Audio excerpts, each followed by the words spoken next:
Assalamu alaikum wa rahmatullahi wa barakatuh, chers amis et chères sœurs de la chaîne Nour Al-Iman.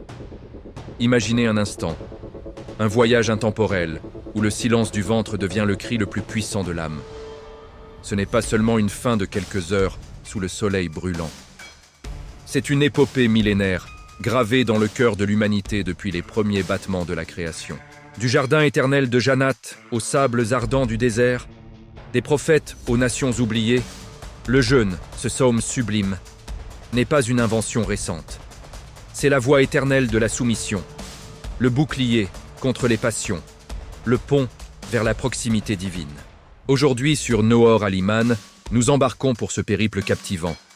L'histoire secrète du jeûne, des origines célestes jusqu'à la lumière éclatante du Ramadan. Une odyssée qui vous fera vibrer, réfléchir et vous rapprocher de votre Créateur. Préparez votre cœur, le voyage commence maintenant.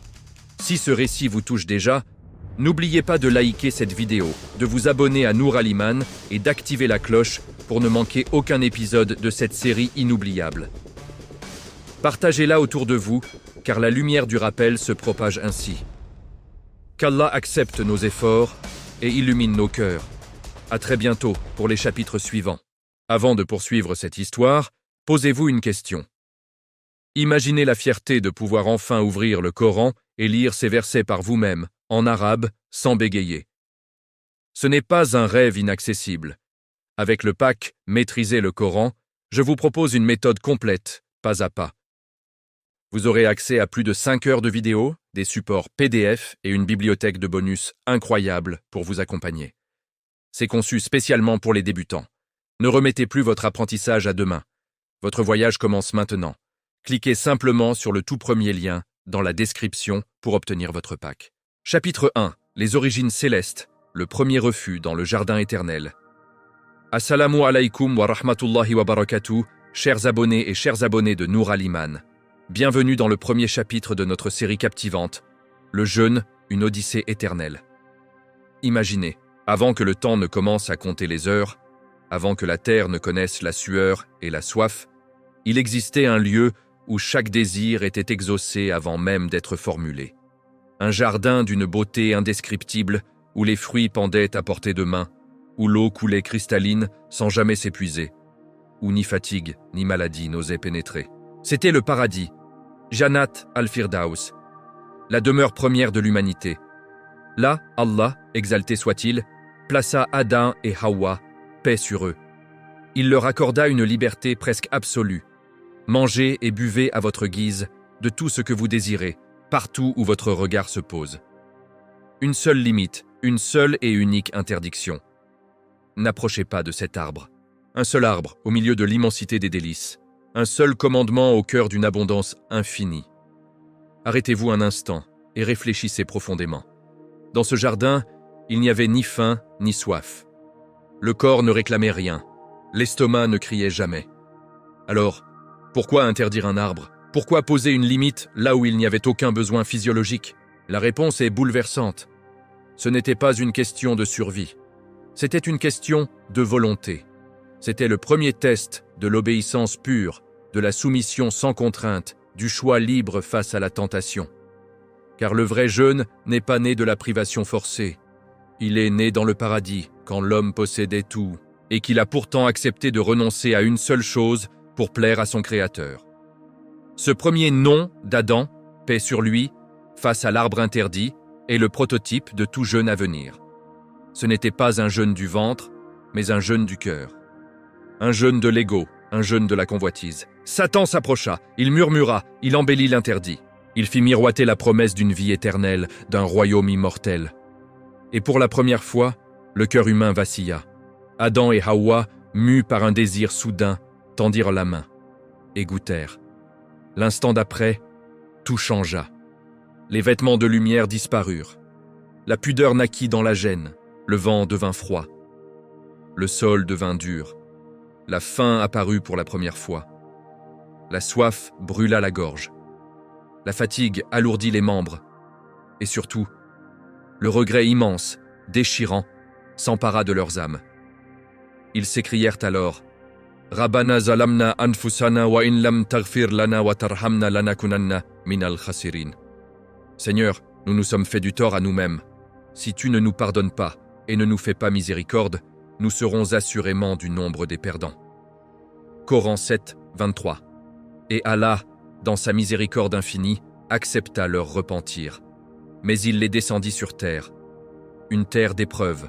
Une terre où la nourriture ne pousse plus sur les arbres à portée de main, où il faut labourer, semer, attendre, suer, souffrir parfois pour un simple repas. Une terre où la faim et la soif deviendraient désormais des compagnons quotidiens. C'est précisément à ce moment que le jeûne prit tout son sens originel. La privation n'était plus une punition arbitraire, elle devenait un moyen de retour. Chaque fois que l'homme ressentirait la faim, il se souviendrait de ce qu'il avait perdu. Chaque fois que la soif le consumerait, il se rappellerait le paradis où l'eau coulait sans effort.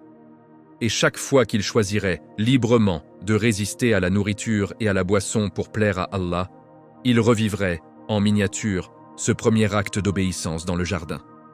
Ainsi, le jeûne n'est pas une invention de l'islam. Il est inscrit dans la fitra humaine depuis la création d'Adam. Il est la mémoire vivante du paradis perdu et l'espoir du paradis retrouvé. Les érudits disent, quand Adam, paix sur lui, fut descendu sur terre, il jeûna certains jours par gratitude et par repentir.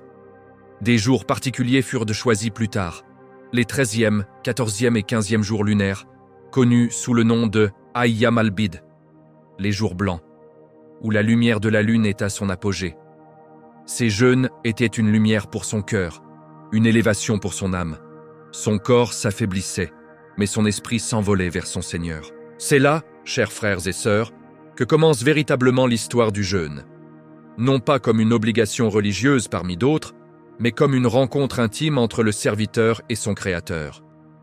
Une décision libre, un sacrifice volontaire, un « je peux, mais je ne veux pas, parce que je t'aime plus que moi-même ». Ce premier chapitre n'est que le commencement d'un voyage qui va nous emmener à travers les âges, les prophètes, les nations, jusqu'à la nuit sublime de la révélation du jeûne obligatoire dans notre Ummah bien-aimée. Si ce premier épisode a déjà touché votre cœur, si vous sentez vibrer en vous cette connexion ancestrale avec Adam et avec votre Créateur, alors likez cette vidéo dès maintenant. Abonnez-vous à Nour Al-Iman et activez la cloche pour ne manquer aucun chapitre de cette série qui, Inch'Allah, transformera votre façon de vivre le Ramadan et au-delà. Partagez ce rappel autour de vous.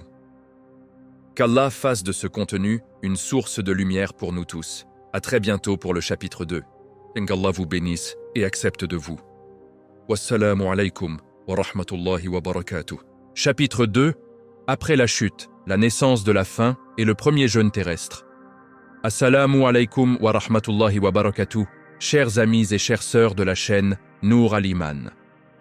Bienvenue dans le chapitre 2 de notre série inoubliable.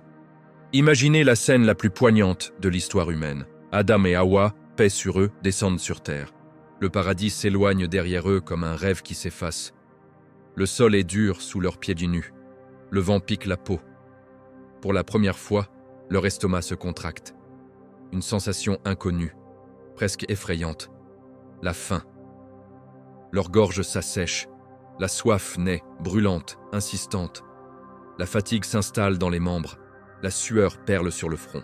Le corps, qui n'avait jamais connu ni besoin ni limite, découvre soudain qu'il est fragile, mortel, dépendant. C'est là, dans ce moment de vulnérabilité absolue, que le jeûne trouve sa seconde naissance, non plus dans l'abondance du paradis, mais dans la privation de la terre.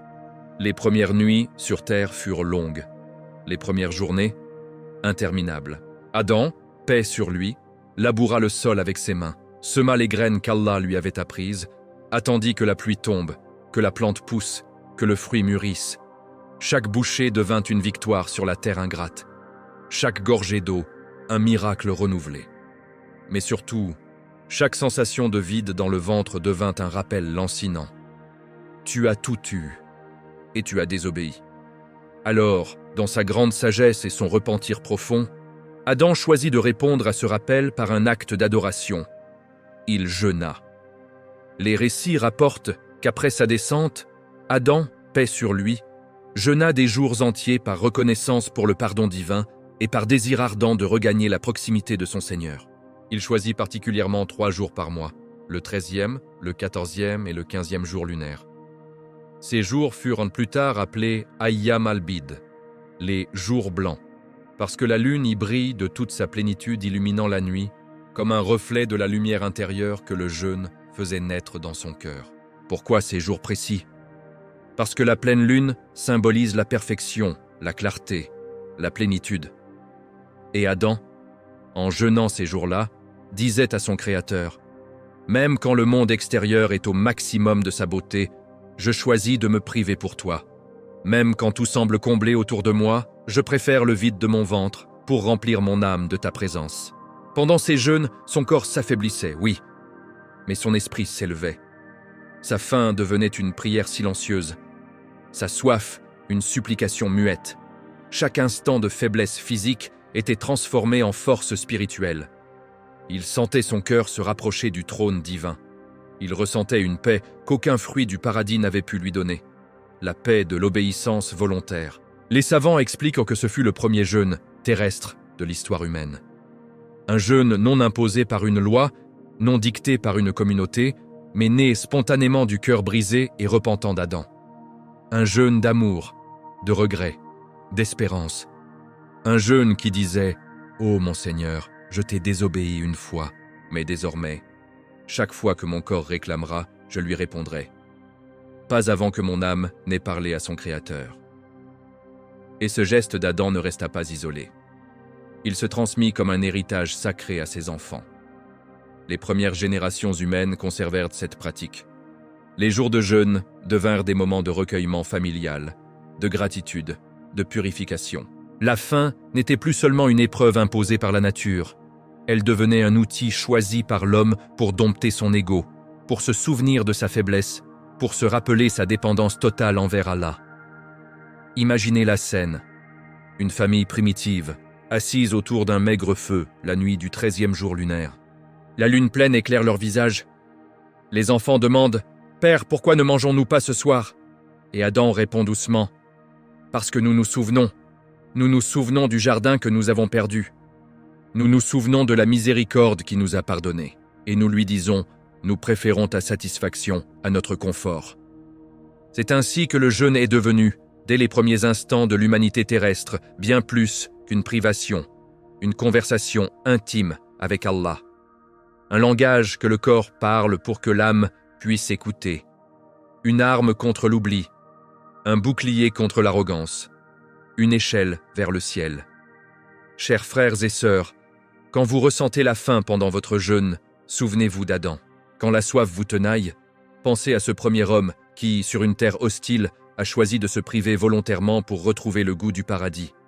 Votre jeûne d'aujourd'hui est l'écho direct de son jeûne d'hier. Vous êtes les héritiers de cette chaîne lumineuse qui commence avec le Père de l'humanité. Ce chapitre nous rappelle une vérité profonde. Le jeûne n'est pas une punition. C'est une médication de l'âme.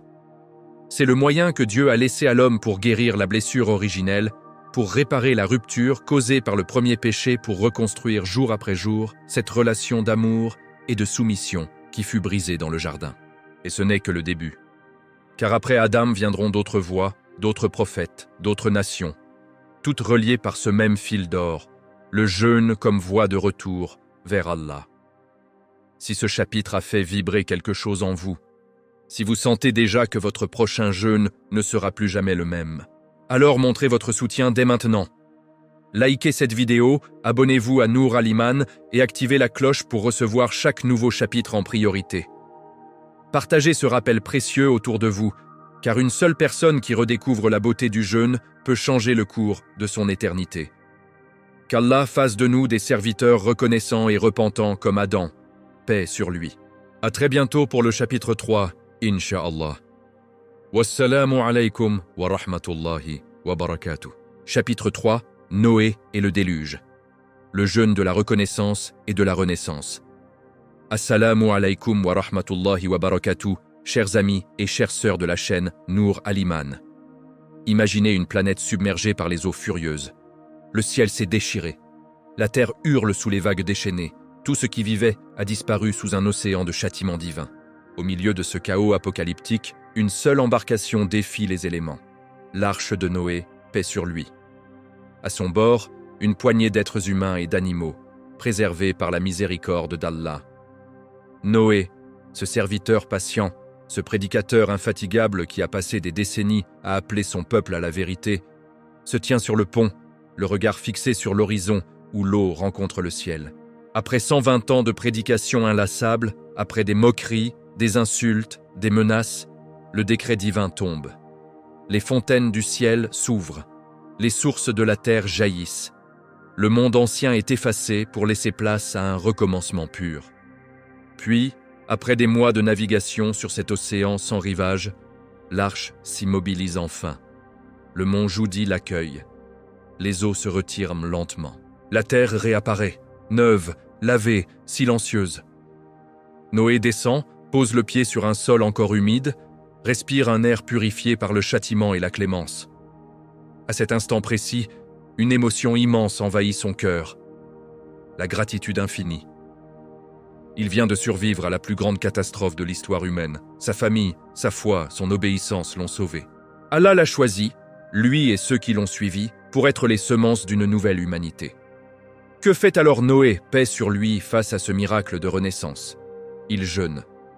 Oui, les récits authentiques rapportent que Noé, paix sur lui, jeûna en signe de choukr, reconnaissance, envers son Créateur pour cette délivrance totale. Ce jeûne n'était pas une obligation rituelle imposée, mais un élan spontané du cœur reconnaissant.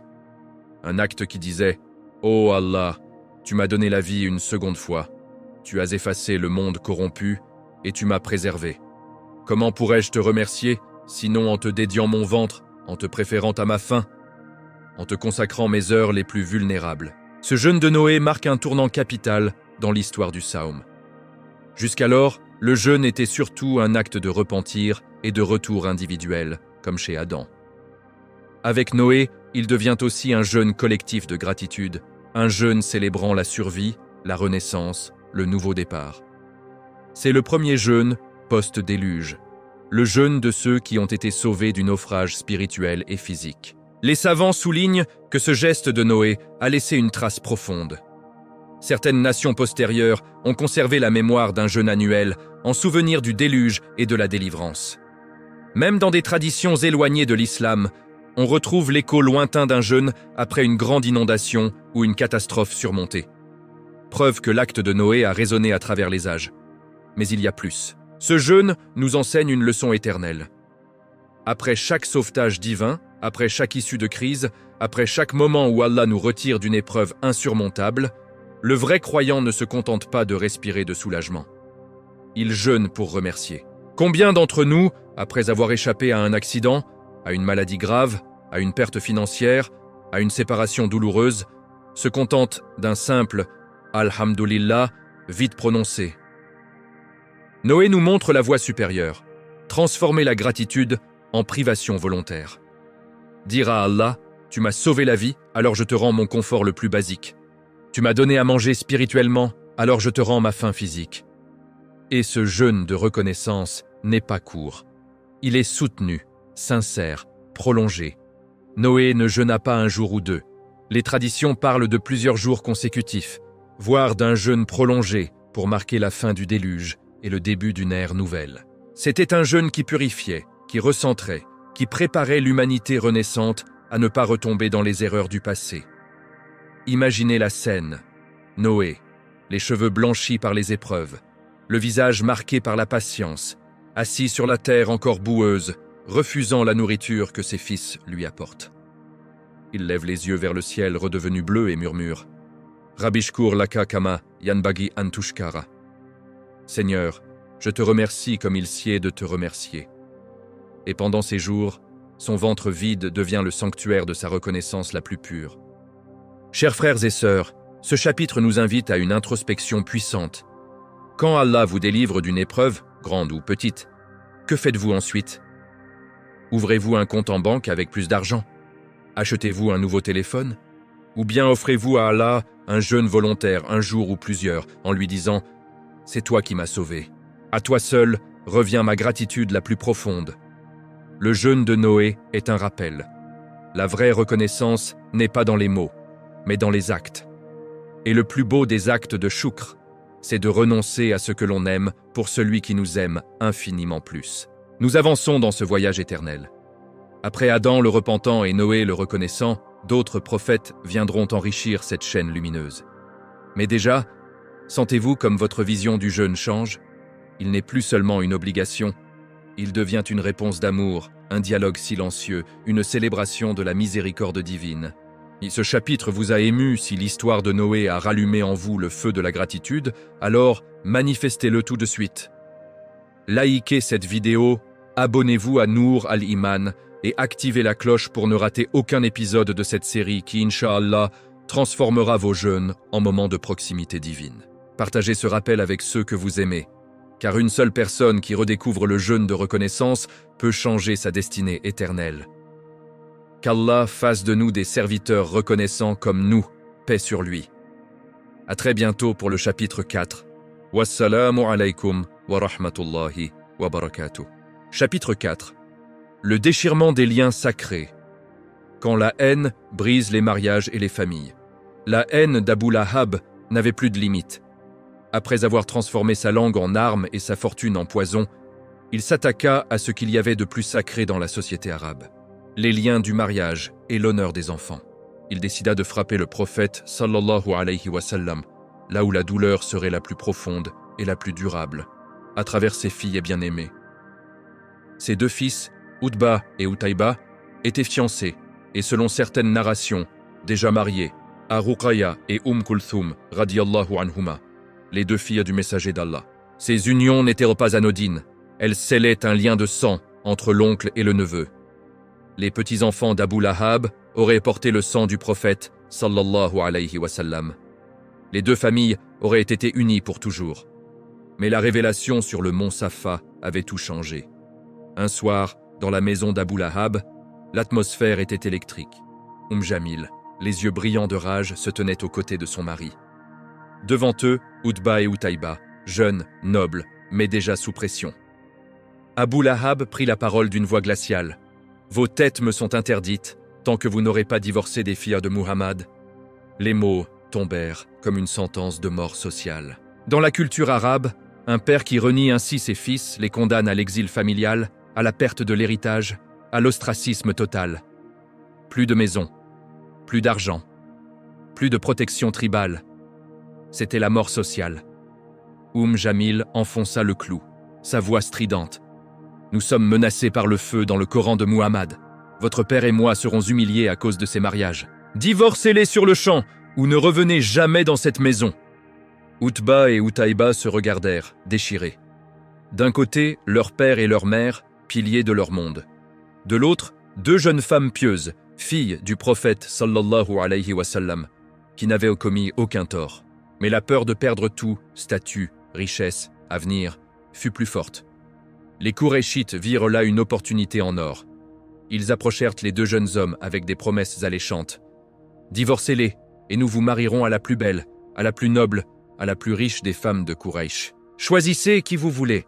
Laissez Muhammad avec ses filles et prenez ce que vous méritez vraiment. » Utba céda rapidement. Il divorça Kulthum radiyallahu anha avant même que le mariage ne soit consommé. Une petite miséricorde d'Allah.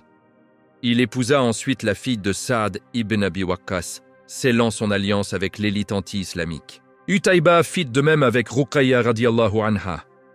Bien que certaines narrations rapportent qu'il montra moins d'enthousiasme, peut-être un reste de scrupules. Mais Allah ne laisse jamais ses serviteurs dans l'humiliation. Peu après ces séparations douloureuses, il accorda à Ruqayya et Kulthum un époux d'exception. Uthman ibn Affan radiyallahu anhu. D'abord Ruqayya, puis après sa mort, Kulthum. C'est ainsi qu'Uthman reçut le surnom glorieux de Dhu an-Nurayn, le possesseur des deux lumières. Ce que la haine avait brisé, Allah le remplaça par quelque chose de bien supérieur. Utaïba, cependant, ne s'arrêta pas au divorce. Grisé par l'approbation paternelle et l'encouragement des Qurayshites, il décida d'aller plus loin. Un jour, il se rendit là où le prophète sallallahu alayhi wa sallam enseignait, entouré de ses compagnons. Devant tout le monde, il cria d'une voix forte et méprisante « Ô Mohammed, je divorce de ta fille ». Puis, pour parachever l'humiliation publique, il ajouta des mots qui firent frémir l'assemblée. « Et je m'insurge contre ton Seigneur. Je rejette par l'étoile quand elle descend, moquant ouvertement la sourate An-Najm et le voyage nocturne du prophète sallallahu alayhi wa sallam. Certains rapports ajoutent qu'il cracha en direction du prophète ou l'insulta violemment. Les compagnons restèrent figés, le sang bouillant de rage. Abu Talib, qui assistait à la scène, sentit un frisson glacé le parcourir. Le prophète sallallahu alayhi wa sallam ne répondit pas par la colère. Il ne lança pas de malédiction immédiate. Il leva simplement ses mains bénies vers le ciel et fit une dua précise, calme mais lourde de conséquences. « Ô Allah, envoie contre lui l'un de tes chiens. » Abu Talib pâlit instantanément. Il murmura à son neveu « Ô mon neveu, cette dua m'inquiète pour le fils de mon frère. » Utaïba, lui, éclata de rire. Il se moqua de la supplication, tourna les talons et partit la tête haute, convaincu d'avoir remporté une victoire éclatante. Il ignorait totalement que ces mots allaient se réaliser de la manière la plus terrifiante imaginable. Quelques jours plus tard, une caravane partit vers la Syrie, où Taïba y était. Abu Lahab aussi. Et la peur avait déjà commencé à ronger le cœur de l'oncle arrogant. Car la dua du prophète sallallahu alayhi wa sallam n'était pas une simple parole. C'était un décret divin en attente d'exécution. Si ce chapitre vous a bouleversé par la cruauté d'un père contre ses propres enfants, et la patience infinie du prophète sallallahu alayhi wa sallam, likez cette vidéo tout de suite. Abonnez-vous à Lumière cachée du Coran pour assister à la suite de cette descente aux enfers et envoyez la salat sur le prophète Muhammad sallallahu alayhi wa sallam. Dites-moi en commentaire quel chapitre vous voulez ensuite. Le châtiment approche. Chapitre 5. Moussa, paix sur lui. Le jeûne dans l'épreuve, la délivrance et la révélation divine. Assalamu alaykum wa rahmatullahi wa barakatuh, chers amis et chères sœurs de la chaîne Nour al-Iman. Imaginez une nation entière plongée dans les ténèbres les plus profondes. L'esclavage, les humiliations quotidiennes, les enfants arrachés aux mers, le sang versé sans raison. C'est le sort des Bani Israël, sous le joug impitoyable de Pharaon, ce tyran qui se proclamait Dieu. Mais au cœur de cette oppression, une lumière persiste. L'ibada. Même dans les chaînes, les enfants d'Israël n'abandonnent pas le jeûne. Les récits rapportent qu'ils jeûnaient en temps de détresse, en signe de taouba collective, d'humilité et de supplication ardente à Allah pour qu'il les libère de leur calvaire. Quand une calamité s'abattait sur eux, famine, maladie, injustice accrue, ils se réunissaient, déchiraient leurs vêtements, saupoudrèrent de la cendre sur leur tête et jeûnaient en groupe. Ce n'était pas une simple privation alimentaire, c'était un cri unanime vers le ciel, une déclaration publique. « Ô Seigneur, nous reconnaissons notre faiblesse, pardonne-nous, sauve-nous » Le jeûne chez les Bani Israël était une arme spirituelle contre l'oppression physique. Il transformait la souffrance en adoration, la plainte en dua, la défaite apparente en victoire intérieure. Puis vint le jour le plus grand de leur histoire, la délivrance miraculeuse. Allah fendit la mer en deux pour Moussa et son peuple. Les eaux s'écartèrent comme des murs solides. Ils traversèrent à pied sec, tandis que Pharaon et son armée immense furent engloutis par les flots qui se refermèrent sur eux. La tyrannie s'effondra en un instant. Le mal fut noyé, la liberté naquit. À cet instant précis, Moussa, paix sur lui, jeûna. En choukr immense pour cette nija, salut, divine. Les traditions authentiques confirment que ce jour devint connu sous le nom d'Ashura, le 10e de Muharram. Moussa jeûna ce jour-là par gratitude profonde, et les Bani Israël suivirent son exemple. Ce jeûne n'était pas une obligation nouvelle. C'était l'expression spontanée d'un cœur submergé par la miséricorde d'Allah. Des siècles plus tard, quand le prophète Muhammad, sallallahu alayhi wa sallam, arriva à Médine, il vit les Juifs jeûner ce jour. Il demanda « Quel est ce jour ?» Ils répondirent « C'est un jour immense. Allah sauva Moussa et son peuple, noya Pharaon et les siens. Moussa jeûna ce jour en remerciement, et nous faisons de même. » Le messager, paix et bénédiction sur lui, déclara alors « Nous sommes plus en droit sur Moussa que vous. » Et il ordonna aux musulmans de jeûner Ashura. Plus tard, pour se distinguer, il encouragea à jeûner aussi le 9e jour, Tasua. Ce jeûne devint Sunna, expiant les péchés mineurs de l'année écoulée, reliant ainsi notre Ummah à la chaîne prophétique. Mais le jeûne de Moussa ne s'arrête pas là. Il atteint son apogée sur le mont Tour, Sinaï. Allah l'appela pour recevoir la Torah, la guidance pour son peuple. Il promit 30 nuits, puis ajouta 10, 40 jours et 40 nuits entières. Moussa, paix sur lui, jeûna ces 40 jours complets, sans pain, sans eau, en khalwa totale, en conversation divine, en préparation à recevoir la parole d'Allah. Son corps fut soutenu par la puissance divine. Son âme s'éleva jusqu'à entendre le kalam ilahi directement. Les exégètes expliquent que ces 40 jours étaient un jeûne absolu, une purification extrême, une retraite spirituelle où le prophète se détacha du monde pour se fondre dans la présence de son Créateur. À son retour, il trouva son peuple en idolâtrie, le veau d'or. Mais son jeûne l'avait fortifié pour affronter cette épreuve, pour intercéder, pour guider à nouveau. Chez les Bani Israël, le jeûne était souvent plus strict que chez nous. Certaines règles interdisaient même de dormir après l'iftar avant le lendemain ou imposaient un silence total. Cette rigueur visait à dompter un peuple prompt à la désobéissance, à les éduquer à la patience et à la constance. Allah, dans sa sagesse, allégea plus tard pour l'Ummah de Muhammad. Allah veut pour vous la facilité, il ne veut pas la difficulté. Chers frères et sœurs, le chapitre de Moussa nous enseigne que le jeûne est multiforme. Il est Tauba en temps d'oppression, Shukr en temps de victoire, préparation spirituelle en temps de révélation. Il transforme l'esclave en homme libre, le faible en intercesseur, la nation égarée en peuple guidé. Quand vous jeûnez à Ashura, souvenez-vous, vous suivez Moussa, vous célébrez la fin de toute tyrannie, vous remerciez Allah pour chaque délivrance personnelle dans votre vie. Le voyage continue. Après le repentir d'Adam, la gratitude de Noé, l'équilibre de Daoud, voici la délivrance et la révélation par Moussa, un pilier immense dans l'histoire éternelle du Saoum. Si ce chapitre a ravivé en vous l'amour pour Ashura et pour l'exemple de Moussa, paix sur lui, manifestez votre joie, likez cette vidéo dès maintenant. Abonnez-vous à Nour Al-Iman et activez la cloche pour ne manquer aucun épisode de cette série qui, Inch'Allah, illuminera vos jeûnes pour toujours. Partagez ce rappel lumineux, car redécouvrir Ashura peut expier nos fautes et rapprocher nos cœurs d'Allah. Qu'Allah nous accorde la force et la sincérité du jeûne de Moussa. Paix sur lui. À très bientôt pour le chapitre 6. Wassalamu alaykum wa rahmatullahi wa barakatuh. Chapitre 6. Issa ibn Maryam, paix sur lui. Le jeûne de la solitude, de la purification et de la préparation à la mission.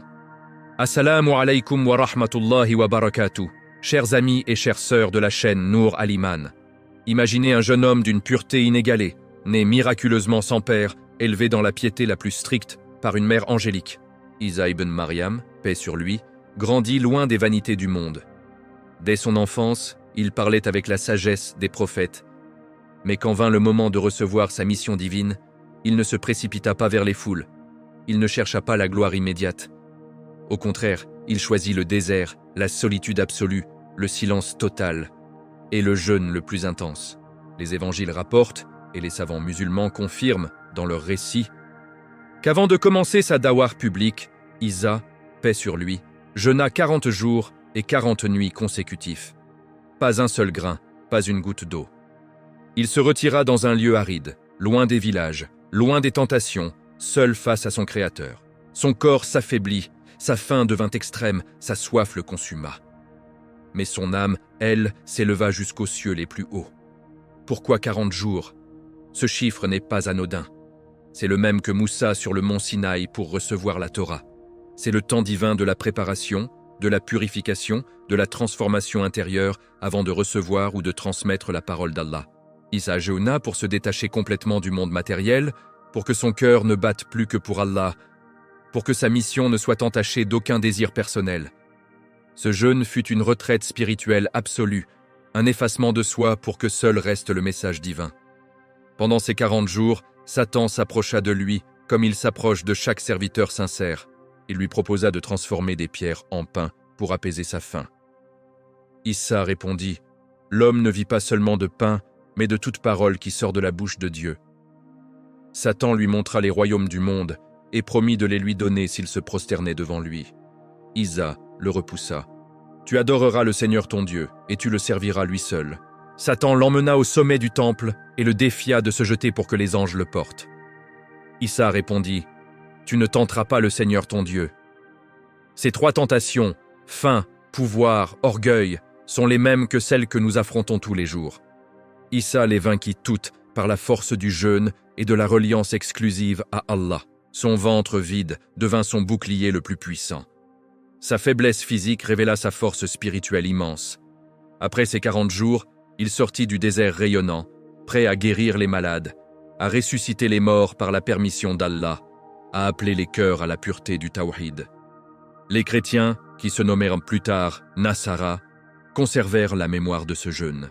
Ils instituèrent une période de 40 jours de jeûne et de restriction, appelée le carême, l'an, en souvenir de ces 40 jours de Isa. Ils s'abstenèrent de viande, de produits laitiers, adoptaient une vie plus ascétique, multipliaient les prières et la charité. C'était une tentative, imparfaite mais sincère, de revivre la préparation spirituelle du Messie.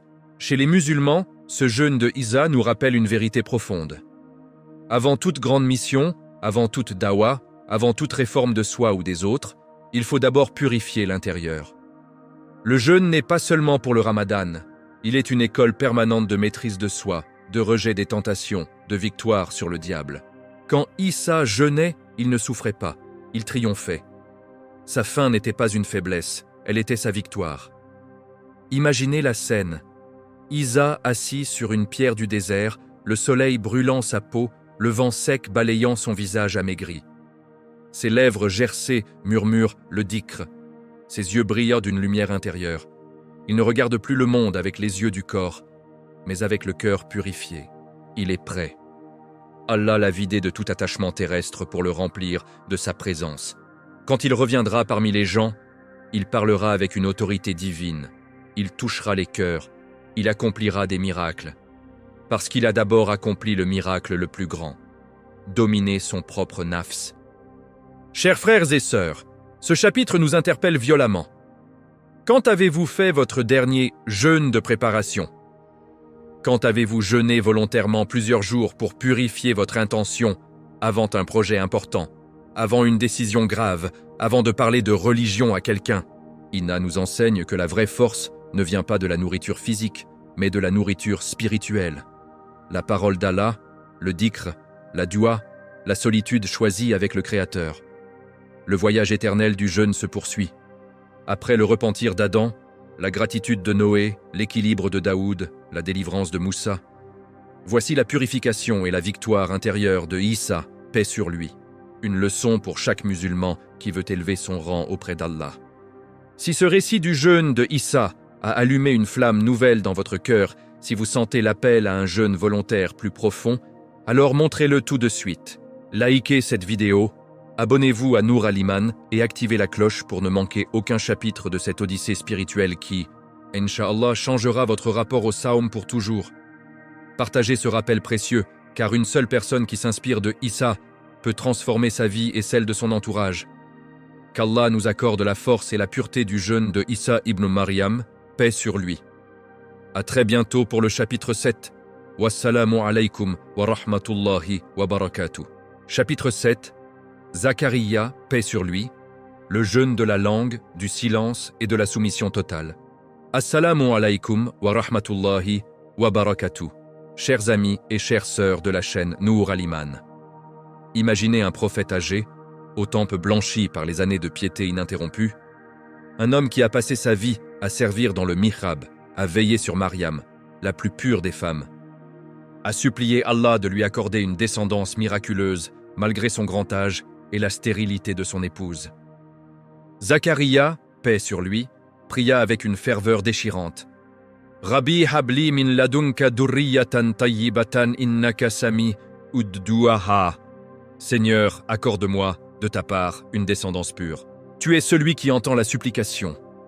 Allah exauça sa dua d'une manière stupéfiante, mais avant d'annoncer la bonne nouvelle, il imposa à Zacharia une épreuve unique, un jeûne d'une nature particulière. 3 jours complets de silence absolu. Pas un mot, pas un son, pas une syllabe. Il devait communiquer uniquement par des signes, garder sa langue enchaînée, transformer son mutisme en adoration. Le Coran le relate avec une précision émouvante. Qala Rabij alni ayatan, qala ayatuka alla tukallima, an-nasa, thalatha, ayyamin, illa ramza. Il dit, Seigneur, accorde-moi un signe. Il répondit, ton signe sera que tu ne parleras aux gens pendant 3 jours que par des gestes. Coran 3, 41. Et dans une autre sourate, Fakhraj ala qawmihi min al-mihrabi fa'awa ilayhi man sabbihu bukratan wa ashiya. Il sortit du sanctuaire vers son peuple et leur fit signe. Glorifiez votre Seigneur matin et soir. Coran 19, 11. Zacharia sortit du lieu de prière, incapable de parler, mais son cœur débordait de tawhid. Il indiquait aux gens par des gestes « Glorifiez Allah ». Ses mains, ses yeux, son visage entier devenait une langue muette, proclamant la grandeur divine. Pendant ces 3 jours, il jeûna de la parole comme on jeûne de nourriture et de boisson. Sa langue, cet organe si souvent source de péché, mensonges, médisance, vanité, disputes, fut mise en quarantaine totale. Ce fut un jeûne de la langue, un som al-lisan, une purification par le silence. Pourquoi Allah imposa-t-il ce mutisme? Pour plusieurs raisons sublimes, signes miraculeux. Ce silence soudain, chez un homme connu pour sa piété et sa prédication, était un signe clair pour son peuple que la promesse divine s'était accomplie. Yahya allait naître. Protection et concentration. En empêchant Zacharia de parler, Allah le protégeait de toute parole inutile au moment le plus sacré de sa vie. Il lui offrait une khalwa intérieure forcée, une intimité absolue avec son Créateur. Leçon universelle. Le jeûne ne concerne pas seulement le ventre, le vrai jeûne englobe tous les organes. Le prophète, sallallahu alayhi wa sallam, a dit « Celui qui ne délaisse pas le mensonge et l'action selon le mensonge, Allah n'a que faire qu'il délaisse sa nourriture et sa boisson. » Zacharia nous montre que parfois, le jeûne le plus difficile n'est pas celui de la nourriture, mais celui de la langue. Pendant ces 3 jours, Zacharia vécut une adoration pure, glorification silencieuse, geste d'adoration, cœur en communion constante avec Allah. Sa faiblesse physique, l'âge et sa privation, le silence, devinrent les instruments d'une élévation spirituelle immense. Il apprit que le vrai dhikr peut être muet, que le silence peut crier plus fort que 1000 mots, que la soumission totale passe par le renoncement à ce que l'on aime le plus. Pour lui, la parole. Ce jeûne de la langue devint une sunna dans l'islam. Le prophète, paix sur lui, encourageait le silence prolongé en cas de colère, le jeûne volontaire de paroles vaines, le mutisme face à la fitna. Et dans le ramadan, nous jeûnons aussi de la langue. Pas de mensonges, pas de médisance, pas de paroles inutiles. Zacharia nous a précédés dans cette école. Imaginez la scène. Zacharia, vieillard aux yeux brillants de joie contenue, marchant parmi son peuple. Il ne peut pas leur dire « Allah m'a exaucé, Yahya va naître ». Il ne peut que sourire, lever les mains au ciel, indiquer le mihrab, tracer des cercles de tasbih dans l'air. Son silence parle plus fort que n'importe quel sermon. Les gens comprennent. Un miracle s'est produit. Et lui, dans ce mutisme imposé, goûte une paix qu'aucune parole n'aurait pu lui donner. Chers frères et sœurs, ce chapitre nous pose une question brûlante. Et si nous essayions, ne serait-ce qu'une journée, le jeûne de la langue de Zacharia? Éteindre les notifications, éviter les débats de stériles, garder le silence face à la provocation, remplacer les mots par le dhikr intérieur. Combien de péchés n'éviterions-nous pas? Combien de proximité avec Allah gagnerions-nous? Zacharia nous enseigne que le jeûne est total. Ventre, langue, yeux, oreilles, cœur. Quand tous ces organes jeûnent ensemble, l'âme s'envole. Son histoire est une invitation à élargir notre compréhension du saum. Ce n'est pas seulement attendre le maghrib pour manger, c'est attendre toute la vie pour parler seulement ce qui plaît à Allah. Le voyage éternel avance. Après le repentir d'Adam, la gratitude de Noé, l'équilibre de Daoud, la délivrance de Moussa, la purification de Isa, voici le silence sacré de Zacharia, paix sur lui, une leçon magistrale sur la maîtrise de la parole. Si ce récit vous a fait réfléchir à vos propres paroles, si vous sentez l'appel à un jeûne plus complet, alors exprimez votre soutien tout de suite. Likez cette vidéo. Abonnez-vous à Nour Al-Iman et activez la cloche pour ne manquer aucun chapitre de cette série, qui, Inch'Allah, révolutionnera votre pratique du jeûne. Partagez ce rappel, car une seule personne qui maîtrise sa langue grâce à Zakaria peut éviter des montagnes de péché et gagner des trésors au paradis. Qu'Allah nous accorde la force et la sagesse du jeûne de Zakaria, paix sur lui. À très bientôt pour le chapitre 8. Wassalamu alaikum wa rahmatullahi wa barakatuh. Chapitre 8. Les Arabes pré-islamiques et la continuité cachée. Le jeûne d'Ashura avant la révélation. Assalamu alaikum wa rahmatullahi wa barakatuh. Chers amis et chères sœurs de la chaîne Nour Al-Iman. Imaginez l'Arabie du 6e siècle, un désert impitoyable, des tribus fières et guerrières, des idoles de pierre vénérées dans la Kaaba, des marchés bruyants où l'on commerce les esclaves, les épices et les rêves. Au milieu de cette jahiliya, cette ignorance profonde, une pratique étrange persiste pourtant, discrète mais tenace. Le jeûne du jour d'Ashura. Les Quraysh, maîtres de la Mecque, jeûnaient ce jour-là. Les Banu Hashim, les Banu Umayya, les tribus environnantes, tous, ou presque, s'abstenaient de manger et de boire le 10e de Muharram. Ce n'était pas une innovation récente. C'était une coutume ancienne, transmise de génération en génération, comme un secret familial que personne n'osait oublier complètement. Quand le prophète Muhammad, sallallahu alayhi wa sallam, interrogea les Quraysh sur cette pratique, ils répondirent avec une simplicité déconcertante. C'est le jour où Allah sauva Noé de l'arche, c'est le jour où il sauva Ibrahim du feu, c'est le jour où il sauva Moussa et les enfants d'Israël de Pharaon. Nous jeûnons ce jour en remerciement. Même dans leur polythéisme, ils rattachaient Ashura à la miséricorde divine envers les prophètes antérieurs. Preuve irréfutable. Le jeûne n'avait jamais complètement disparu de la péninsule arabique. Il survivait comme un vestige de la fitra originelle, comme un fil d'or intact au milieu des ténèbres de l'idolâtrie. Le prophète, paix et bénédiction sur lui, ne rejeta pas cette coutume. Au contraire, il la reconnut et l'éleva. Dès son arrivée à Médine, il observa que les Juifs jeûnaient Ashura et dit « Nous sommes plus en droit sur Moussa que vous ». Il ordonna alors aux musulmans de jeûner ce jour. Puis, pour se distinguer des gens du livre tout en préservant l'essence, il ajouta « Si je vis jusqu'à l'année prochaine, je jeûnerai aussi, le 9e jour ».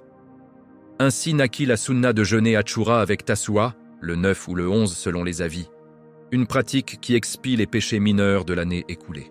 Mais ce que peu de gens réalisent, c'est que ce jeûne pré-islamique n'était pas une simple superstition tribale.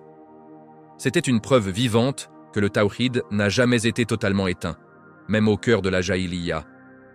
Les Arabes, malgré leurs idoles, conservaient un souvenir confus mais réel de la guidance prophétique.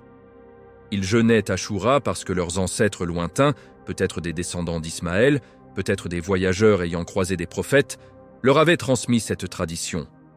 Le jeûne était là, tapi dans la mémoire collective, attendant la venue du sceau des prophètes pour retrouver sa pureté originelle. Imaginez la scène à la Mecque, avant l'hégire. Un jeune Muhammad, sallallahu alayhi wa sallam, encore non prophète, observant ses compatriotes jeûner Ashura. Il jeûnait déjà lui-même ce jour, par fidélité à la fitra, par amour pour les prophètes antérieurs, par refus instinctif de l'ignorance ambiante. Ce jeûne pré-islamique fut l'un des premiers actes d'adoration qu'il accomplit dans sa vie, bien avant que le Coran ne descende. Quand la révélation arriva enfin et que le jeûne du Ramadan fut prescrit en l'an 2 de l'hégire, sourate Al-Baqarah, versets 183-185, Ashura ne fut pas aboli. Il devint sunna mu'akkada, un jeûne surérogatoire hautement recommandé. Le prophète, paix sur lui, continua à le pratiquer jusqu'à la fin de sa vie et encouragea vivement sa communauté à le faire, surtout après que le Ramadan fut devenu obligatoire. Ce chapitre nous révèle une vérité bouleversante. Le jeûne n'est pas arrivé avec l'islam comme une nouveauté absolue. Il était déjà là, enfoui dans les cœurs, même chez ceux qui adorèrent des pierres. Allah a préservé cette pratique comme un pont entre les nations, comme une preuve que la fitra humaine aspire naturellement à la privation volontaire pour se rapprocher de lui. Quand le prophète, sallallahu alayhi wa sallam, arriva, Il ne fit que polir ce diamant brut, le libérer des impuretés et l'offrir à l'humanité entière sous sa forme la plus parfaite. Chers frères et sœurs, quand vous jeûnez, Ashura aujourd'hui, sachez que vous ne suivez pas seulement une sunna du messager. Vous rejoignez une chaîne ininterrompue qui traverse les âges des Quraïsh païens au prophète d'Adam à Muhammad. Paix sur eux tous. Vous affirmez que même dans les ténèbres les plus épaisses, la lumière du jeûne ne s'éteint jamais complètement. Le voyage touche à sa fin glorieuse. Après les prophètes, après les nations, après la continuité cachée dans le désert arabe, nous approchons du moment où le jeûne devient phare pour toute l'Umma, le Ramadan révélé à Médine. Préparez vos cœurs. Si ce chapitre sur la continuité pré-islamique d'Ashura vous a émerveillé, si vous ressentez maintenant que votre jeûne Ashura porte en lui l'écho de milliers d'années, alors manifestez votre joie. Likez cette vidéo immédiatement. Abonnez-vous à Nour al-Iman et activez la cloche pour recevoir les derniers chapitres sans attendre. Partagez ce rappel, car redécouvrir cette chaîne cachée peut raviver la flamme du Saum dans des cœurs éteints. Qu'Allah nous permette de jeûner Ashura avec la sincérité des premiers croyants. À très bientôt pour le chapitre 9. Wassalamu alaykum wa rahmatullahi wa barakatuh. Chapitre 9. La révélation à Médine, le jeûne du Ramadan, farde et miséricorde pour l'humanité. Assalamu alaykum wa rahmatullahi wa barakatuh. Chers amis et chères sœurs de la chaîne Nour al-Iman, imaginez Médine, l'an 2 de l'Hégire. La ville respire enfin la liberté. Les Muhajiroun et les Ansar se serrent les uns contre les autres dans une fraternité jamais vue. La Qibla vient d'être changée vers la Kaaba. Les cœurs battent au rythme d'une nouvelle ère. Et soudain, au milieu du mois de Charban, une révélation descend qui va changer à jamais le visage de l'Ibada. Le jeûne du Ramadan devient obligatoire. Ya ayyuhalladhina amanu kutiba alaykumus siyamu kama kutiba ala alladhina min qablikum la'allakum tattaqun. Ô vous qui avez cru, le jeûne vous est prescrit comme il a été prescrit à ceux qui vous ont précédés, afin que vous atteigniez la piété. Coran 2, 183. Ce verset n'est pas une simple règle, c'est un cadeau. Allah ne dit pas « Je vous impose une épreuve », il dit « Je vous prescris le jeûne pour votre bien, pour que vous deveniez moutaki ». Le Ramadan n'est pas une punition, c'est une médication divine. Un programme intensif de 30 jours pour purifier l'âme, dompter le nafs, élever le cœur. Le prophète, sallallahu alayhi wa sallam, annonça cette obligation avec une joie visible. Les compagnons, qui venaient de jeûner Ashura par Sunna, accueillirent cette nouvelle avec enthousiasme. Dès ce Chaban, les préparatifs commencèrent. Et arriva le premier Ramadan de l'islam, le mois béni où le Coran fut révélé, où les portes du paradis s'ouvrent, où les portes de l'enfer se ferment, où les démons sont enchaînés, où la miséricorde descend comme une pluie ininterrompue. La première sahur fut simple, presque silencieuse. Quelques dattes, un peu d'eau, le murmure des invocations dans l'obscurité. Pas de luxe, pas de gaspillage. Juste des cœurs affamés de proximité divine. Puis vint la première iftar. Des dattes, du pain, un peu de lait partagé entre frères. Les larmes coulaient sur les joues pendant qu'ils rompèrent le jeûne. Pourquoi? Parce qu'ils savaient, ce n'était pas seulement la faim qui s'apaisait, c'était l'âme qui retrouvait son souffle. Et puis, le 17 de ce Ramadan, le jour de Badr. 313 musulmans, affamés, épuisés par le jeûne, face à 1000 combattants bien nourris et armés. Les odes semblaient insurmontables. Mais les cœurs des croyants étaient pleins. Ils avaient jeûné pour Allah, ils combattaient pour Allah. Le prophète, paix sur lui, leva les mains au ciel. « Ô Allah, accomplis ce que tu as promis !» Et Allah envoya les anges, fit pleuvoir la victoire. Ce jour prouva une vérité éternelle. Le jeûne ne rend pas faible, il forge l'acier dans le cœur. Quand le ventre est vide, l'âme se remplit de tawakkul. Quand le corps s'affaiblit, l'iman s'élève. Le Ramadan devint ainsi le mois de la transformation collective. Les riches apprirent la faim des pauvres. Les forts apprirent la vulnérabilité des faibles. Les colériques apprirent le silence. Les avares apprirent la générosité. Chaque jour de jeûne était une leçon vivante. Je peux manger, mais je choisis de ne pas le faire. Parce que je préfère la satisfaction d'Allah à mon plaisir immédiat. Je peux parler, mais je choisis le silence quand la parole risque de blesser. Je peux regarder, mais je détourne les yeux de ce qui est haram. Le prophète, sallallahu alayhi wa sallam, multipliait les encouragements. Celui qui jeûne le Ramadan avec foi et en espérant la récompense, ses péchés antérieurs seront pardonnés. Il veillait la nuit en prière, encourageait la qiyam al-layl, la lecture du Coran, la sadaqa. Il disait « Le jeûneur a deux joies, une quand il rompt son jeûne et une quand il rencontre son Seigneur. » Et à la fin du mois, la zakat al-fitr, pour que personne ne soit exclu de la joie de l'Eïd. Ce premier Ramadan à Médine posa les fondations d'une Ummah nouvelle, une communauté où le jeûne n'est pas individuel seulement, mais social. Il unit les cœurs, brise les barrières, rappelle que nous sommes tous égaux devant la faim, tous dépendants d'Allah. Il transforma une ville d'immigrants et d'accueillants en une nation invincible par la foi. Chers frères et sœurs, quand vous entrez en Ramadan aujourd'hui, souvenez-vous de ce premier mois béni. Chaque sahur est un écho de ces nuits simples à Médine. Chaque iftar est une célébration de la victoire de Badr. Chaque tarawih est une continuation de la qiyam du prophète. Le Ramadan n'est pas une routine.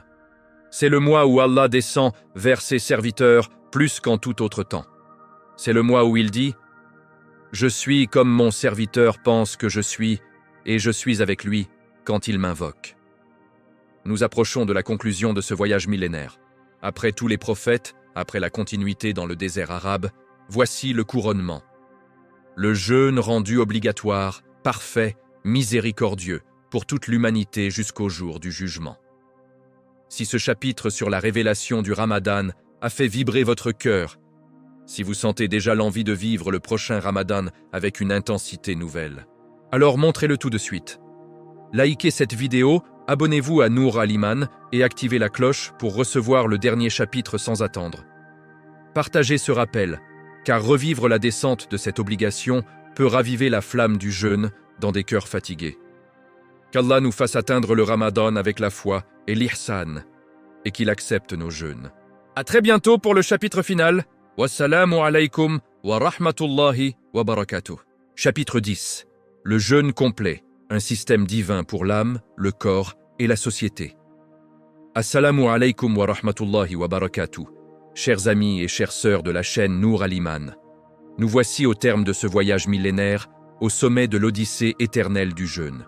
Après Adam qui refusa l'arbre par obéissance, après Noé qui jeûna par gratitude infinie, après Daoud qui trouva l'équilibre parfait, après Moussa qui jeûna la délivrance et la révélation, après Issa qui triompha par 40 jours de purification, après Zacharia qui jeûna sa langue pour glorifier Allah en silence, après les Quraïsh qui gardèrent Tashura comme un trésor caché dans le désert, enfin, le Ramadan descendit comme une pluie de miséricorde sur l'Ummah entière.